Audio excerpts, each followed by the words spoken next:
When I talk to someone, I try to dig into them a little bit and see what's going on. I try to get their name and see if there's family members. Do they have kids? I try to get them to raise their head up. A lot of times they're looking straight down at the water.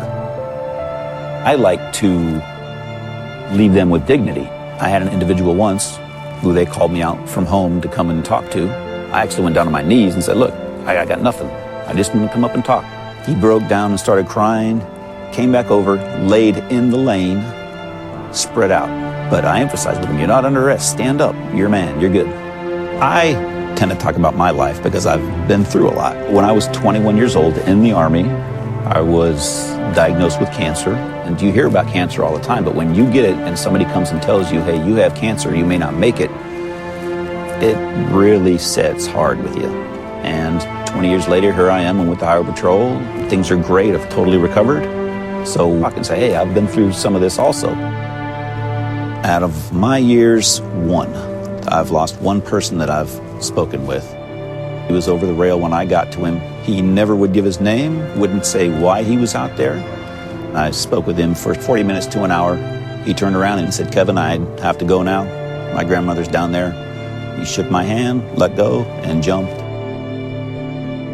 They tell us if somebody's going to jump and they do jump, don't look, because that's what you're going to remember and that's what can affect you. But I watched this individual go. I thought I did what I could to prevent this. It's very tragic. I was on scene with him on one incident where we were out there for over 7 hours. Kevin never quit talking and kept going.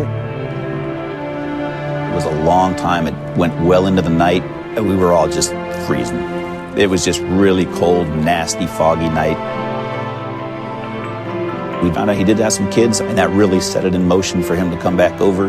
He had his hand through the rail coming towards us, so we made a decision to try to grab that hand. Being out there so long, the skin is cold and clammy and wet and slippery, and when we did that, we almost lost him.